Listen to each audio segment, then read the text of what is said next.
ပြင်ဦးလေးတစ်မျိုးလုံးတော့တိမ့်ပလိုက်အောင်မယ်ဆိုပဲလာဒီမှာ message တွေရှိတယ်ဘဒူပိုခိုင်းနေလဲဆိုတာလဲသိတယ်နော်ကောက်ကွင်းထဲမှာဘဒူပါပြောသွားလဲဆိုတာလဲအဘကကြိုကြီးသိပါစေအဘကကြိုကြီးနားရောက်အောင်လဲပြောထားတယ်ဟုတ်ပြီလားနော်အဲ့တော့ကျတော့ဘာဖြစ်လို့လဲဆိုတော့တရားမျှတနဲ့တမာသမတ်ကြတဲ့ဝန်ထမ်းကောင်းဝန်ထမ်းမြတ်တွေအလုပ်ကိုပဲလုပ်ပါဗျာ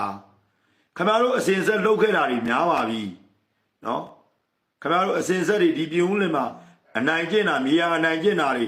မတိကျိုးကျုံပြုပြီးတော့မှပြည်သူလူထုရဲ့ကြောမွေးဘဝတွေဥပဒေနားမလဲပဲနဲ့ရုံရောက်ရမှာဂက်ရောက်ရမှာကြောက်တဲ့ပြည်သူတွေကိုခင်ဗျားတို့ရှောက်လုံနေတာကျူးဆိုရင်တော့ချကျူးဆိုရင်ကျွန်တော်လည်းမုန်းတယ်သူများရဲ့အိမ်ကိုဝင်ကျူးတာဗျာကျူးလို့ဖြတ်တာဗျာအစိုးရအမိန့်နဲ့အခုကကျူးလဲမဟုတ်ဘူးခင်ဗျားတို့ပြောတဲ့စပစ်ကွင်းတွေပါတွေအဲ့စမိုင်းကုန်းအောင်အဲ့စမိုင်းကုန်းဘေးကနေထူတာလေဒီရက်တီကိုစမိုင်းကုန်းကြတော့ဘာလို့အဲ့တိုင်းရှိနေပြီးတော့မှ ADA ကနေအောက်ထဲကြမှာဘာတွေဖြစ်ကုန်ကြတာတော့ပြီးတော့အဲ့ဒီကိုစောက်ခဲ့တဲ့အချိန်တော့ခင်ဗျားတို့မသိဘူးလားအောက်မှာပြည်သူတွေဘလောက်ပူလောင်နေလဲလူတယောက်ရဲ့မျက်ရည်တစ်စက်ကြရင်လူမြောင်များမသွားကလေးတွေစာမိုးပဲဖြေတော့ပါရှောက်ထိုးပလိုက်တာအဲ့မှာဘဒူးမိန်နဲ့ထိုးလည်းမသိဘူးဟမ်ဘော်လိုသားရင်းနဲ့ကင်တာဘဲကောင်အမိတ်မေးတာလေအမိတ်မေးတယ်ဆိုရင်မင်းတို့တိုင်းစီမံချက်ဆိုဝင်ကြီးချုပ်ဦးမျိုးအောင်ဆိုပြီးတော့လက်မှတ်ထိုးပြီးတော့တရားဝင်မင်းတို့ဘီနိုင်ကတ်လိုက်လေကွာမင်းတို့မကတ်ရဲဘူးလားမင်းတို့တရားဝင်ဆိုရမဟုတ်ဘူးလားတရားဝင်ဆိုရရဲ့လက်အောက်မှာတာဝန်ထမ်းဆောင်နေတဲ့ဝန်တန်းကောင်းတွေမဟုတ်ဘူးလားဟမ်ငါမန္တလေးတိုင်းဝင်ကြီးချုပ်ဥပမာတခုဦးမျိုးအောင်ကွာနိုင်ငံတော်အစစ်အနေနဲ့ထိုးခိုင်းတာထိုးပလိုက်ဦးမျိုးအောင်ကိုယ်တိုင်လာထိုးလိုက်ခြေနဲ့တယ်လို့ပြောလိုက်တယ်ဘာဖြစ်လဲတာဝန်ယူမှုတာဝန်ခံမှုရှိတယ်လေဒါမျိုးတော့လုပ်ရမှာပေါ့အနည်းစကန်းလေရင်ကွင်းပိုင်ကိုကြော်လေးဟိုတလုံးအနည်းစကန်းဒီဘက်အချမ်းကပြင်ဦးလေရင်ကွင်းစီမံရက်ဆိုပြီးတော့မှထိုးပြိုသွားတယ်ဘာလို့ဗီဒီယိုရိုက်မခံတာလဲ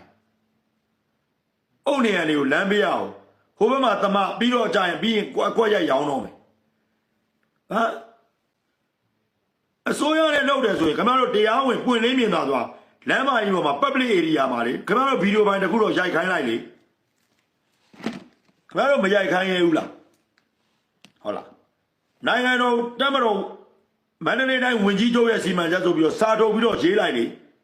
ခင်ဗျားတို့တာဝန်ယူမှုတာဝန်ခံမှုမရှိဘူးလားအစိုးရသိမ်းနေဆိုရင်လူမှာဟိုကတခါလဲပေးပလိုက်မှာခုအများခင်ဗျားတို့အောက်ကနေပြီးတော့လှုပ်ချင်တိုင်းလှုပ်ပြီးခင်ဗျားတို့လှုပ်စားနေကြတာသိလားဒါတွေကိုအခြေခံကြောမဲ့လူက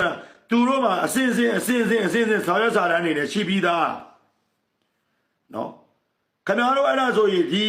ယာယီမှုတွေဘာတွေကိုမြေသိမ်းရုံးမှာခေါ်ပြီးထွက်ဆိုခိုင်းတာ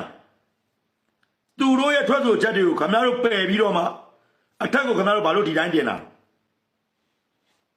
ခင်ဗျားတို့ရဲ့စာရွက်ကြီးထွက်လာပြီကျွန်တော်တို့ရဲ့ထွက်ဆိုချက်တွေကိုဖျောက်ထားပါတယ်တဲ့ကိုစောဘုံရေးရေးတဲ့ကိုစောဘုံရေးတို့စပီကာသမားတယောက်အနေနဲ့ပဲကျွန်တော်တို့ကိုကူညီနိုင်ပါပါတဲ့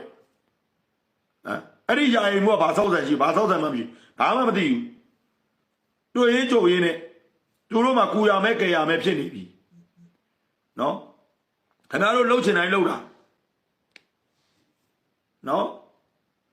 အဲ့တော့ကြတော့ခင်ဗျားတို့ထိုးတယ်ယူတယ်လှုပ်လေလှုပ်တစ်ချိန်ကြလို့လေရင်ကွင်းစီမံချက်ထဲမှာအဲ့မြေကွာမပါရင်ခင်ဗျားတို့လှုပ်စားခဲ့တာပဲနော်ကောက်ကွင်းဆိုပြီးတော့စီမံချက်ဆိုပြီးတော့ခင်ဗျားတို့ကောက်ကွင်းတွေမှာအကွက်ရိုက်ပြီးရောင်းခဲ့တာနော်အဘဟွာသိတယ်